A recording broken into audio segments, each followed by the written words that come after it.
Okay, so what do we have here? As if the title of the video doesn't give it away. But yes, I should have my brand new Behringer Pro-1. So let's get it out. And here it is. Basically the same box as the, or exactly the same sort of box as the K2.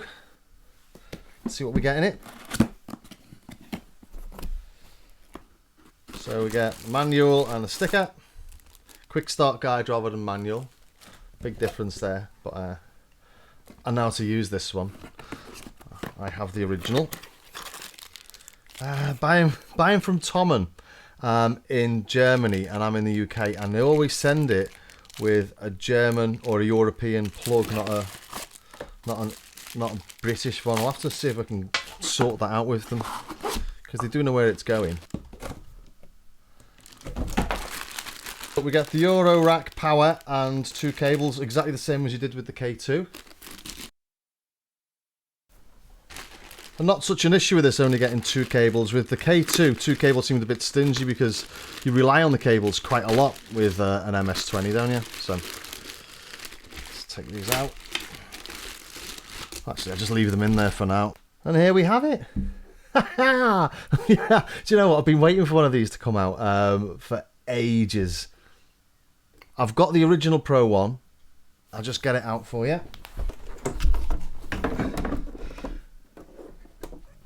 Here we go. Just to put the sizes into perspective, so here's daddy keyboard and here's baby keyboard. Wow, it's tiny, but you know, it's like pretty much a replica of the original. What have we got different here? We've got a poly and a mono mode there. Yeah, other than that, all looks the same, except for obviously this has got the CV inputs. And on the back we've got full size output, MIDI channel selector, MIDI channel out and through, USB MIDI, and the power supply.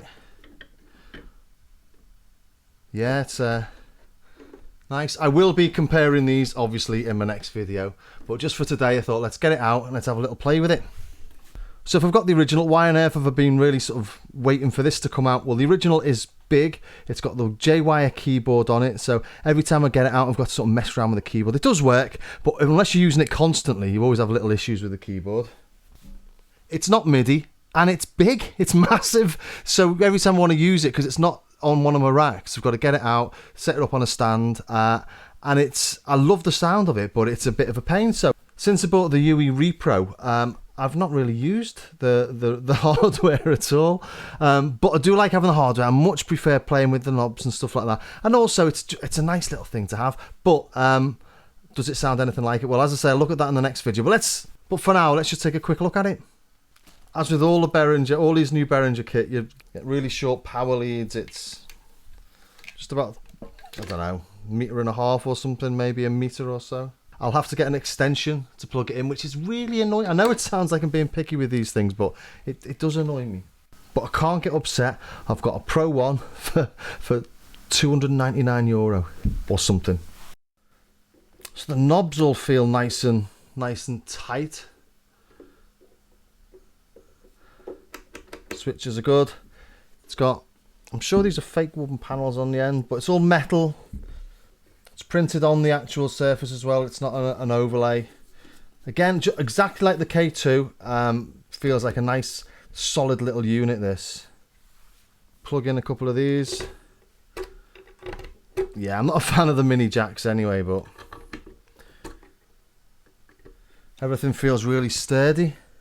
You know, it's a really nice little bit of kit.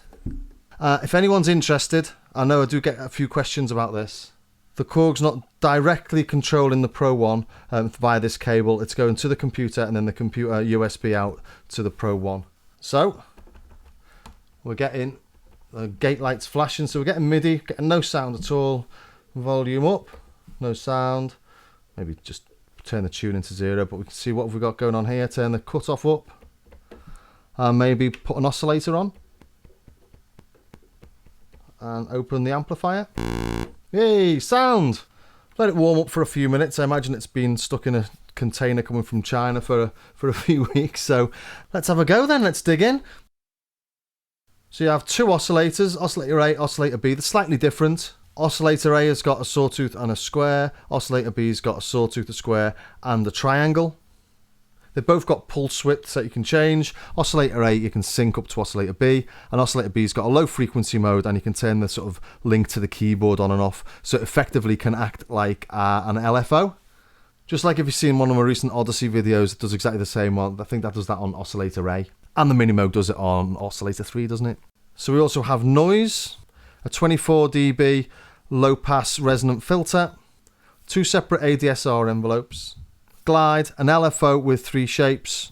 It's got a sequencer built in, an ARP, and it's got a few mode buttons down at the bottom. And one of the main features of the Pro-1 is the modulation section. I don't know if you know, but it's sort of based on one voice of a Pro-5 with the polymod section. Polymod section made the Pro-5 really famous, so a similar implementation of modulation here. So let's just go through it all quickly. I'll go through it in real depth when I put it up against the original Pro-1. But let's just have a listen to it now, shall we? So, sawtooth. Definitely a sawtooth. Then you go to the pulse. Almost 0. Definitely 0. I think on my original one, I've only got from sort of 2 till 8 rather than 0 till 10 before while it does anything, and the rest of it's just silent. So. Nice to have one that feels a bit better calibrated, to be honest. So let's try the sync. Sync's on, only Oscillator A is playing.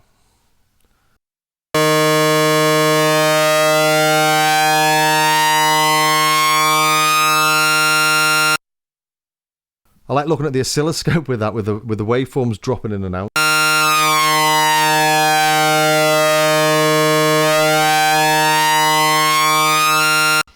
Nice and smooth. Sounds like a Pro-1 to me. Moving on to Oscillator B then. We've got the sawtooth and we've got the square. It's exactly the same as Oscillator B. We've also got a triangle.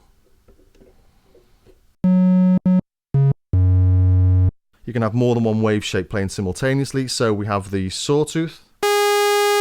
And let's add a triangle to that. What you'll notice is the volume increases dramatically. So I'll just turn that down a bit. It's a really weird looking wave shape coming in, and then let's add the pulse as well.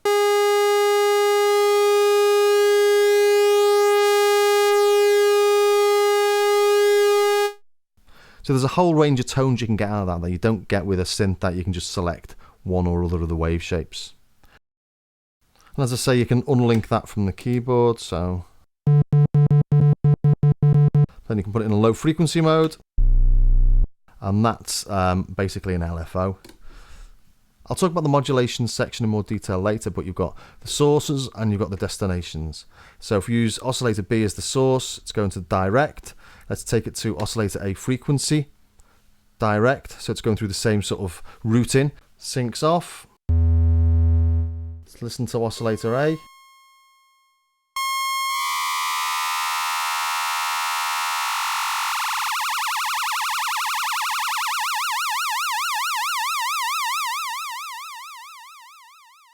That's Oscillator B acting as an LFO, modulating the frequency of Oscillator A. And with this, obviously, you can then sort of take it out of low frequency mode, and you've got all sorts of FM goodness.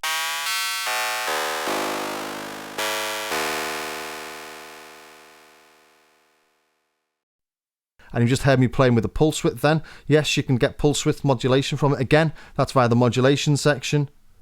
So let's use LFO to modulate the pulse width of Oscillator B. So we'll put it on a triangle. We'll go to the modulation routing and we'll put it direct. Source is the LFO. Direct out is the Oscillator B pulse width. You can see there. Put on direct. So as I turn this up, the pulse width should hopefully start modulating. There we go.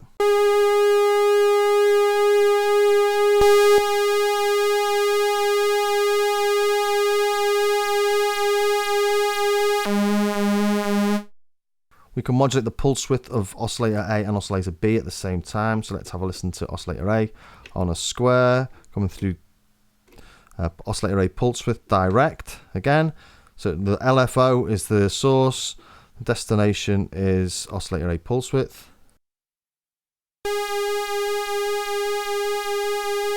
Bring in B as well.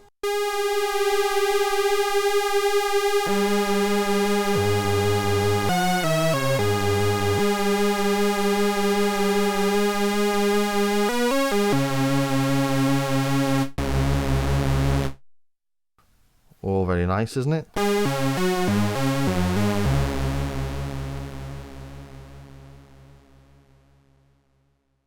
So let's take a look at the filter using Oscillator A sawtooth. It's a 24 dB low pass, as I say, so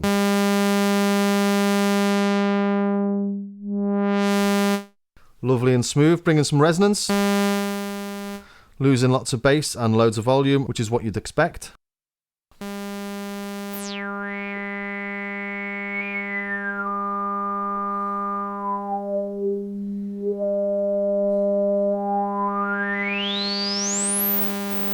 And then it goes off into the stratosphere. That, if you've got a dog, that might be able to tell you where that resonance has gone. I'll put it on full, so watch your ears. I'll just bring it down.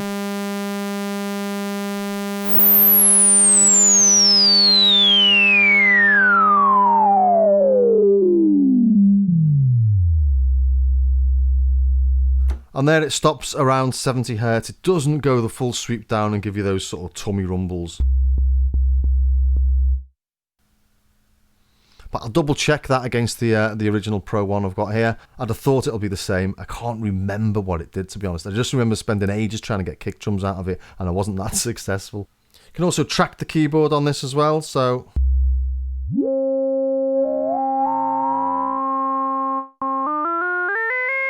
on around 8-ish, it'll track it perfectly.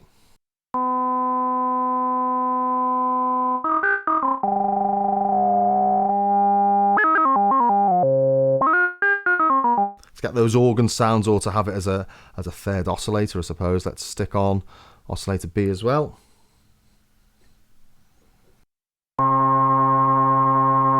Three oscillators now, really effectively.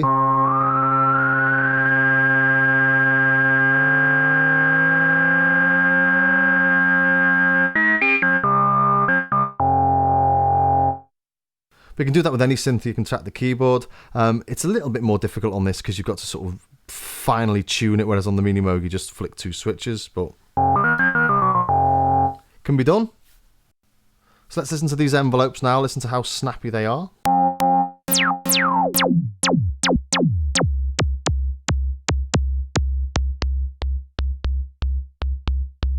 Lovely and snappy, isn't it?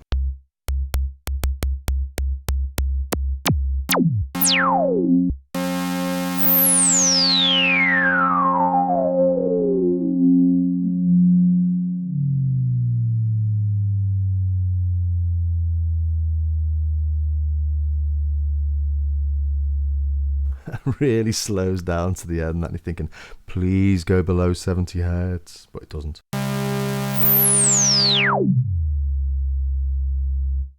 Then let's have a listen to the amplitude envelope as well. Should be just as snappy. Yeah. Let's give it a long one.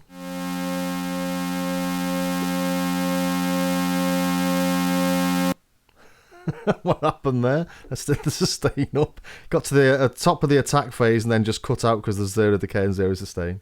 Oh, quite funny.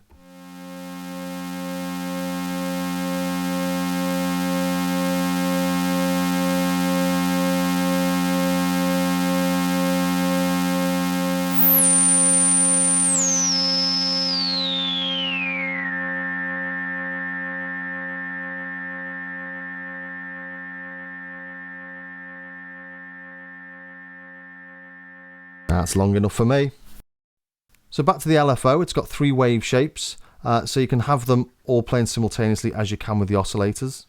So let's try that. Let's try and modulate the frequency of Oscillator A by bringing in out a couple of these LFO shapes. So we go to oscillator frequency.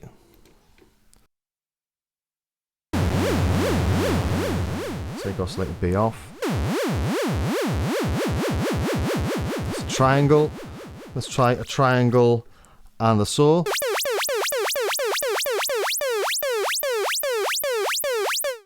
Different. Triangle and a square. And all of them together.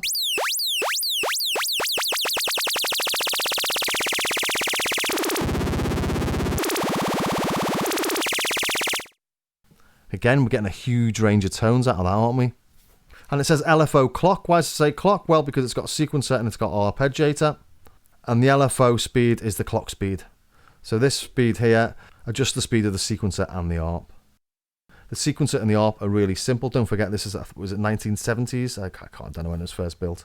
Let's record the sequence. Really simple. Sequencer 1, record.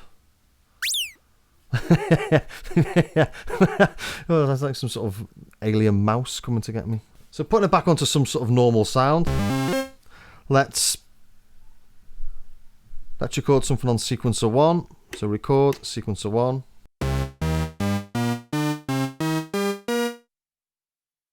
And go to play. If you go to play, you put in a break. You put in a rest. Sorry. So turn it off now. So I should have a rest in the middle of that.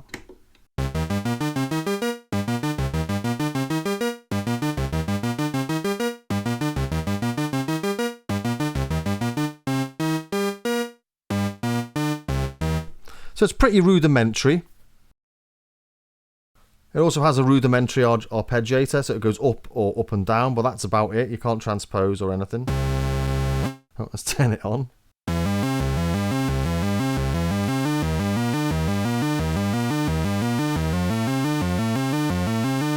And up and down.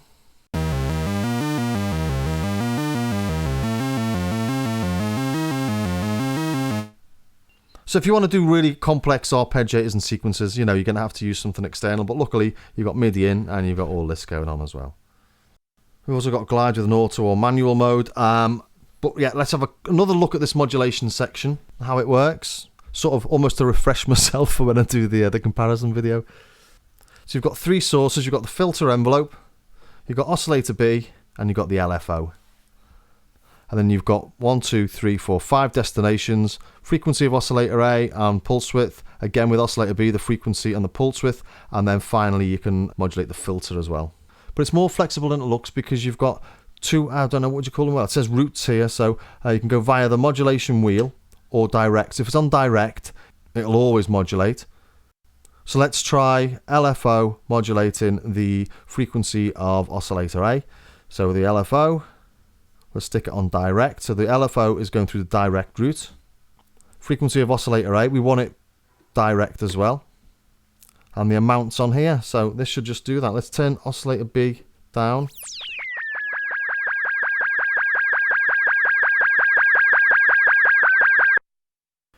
Didn't realise we were going all spacey straight away.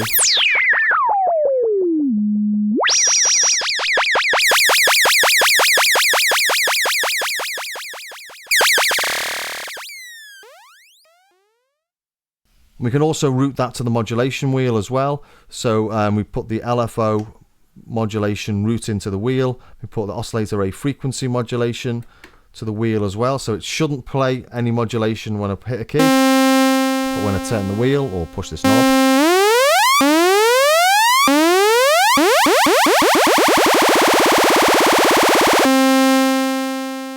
And this is where we get all sort of lovely FM sounds as well. So we can modulate the filter, for example, with Oscillator B. Let's do that direct. So Oscillator B, direct, filter, direct. And turn the amount up.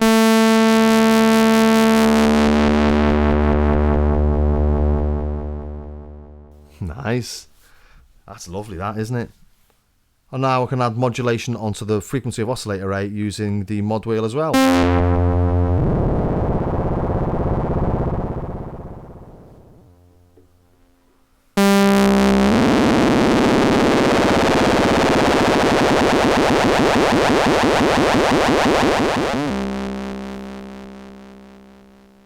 So yeah, all very lovely. It's acting like my Pro-1 was as far as I can recall.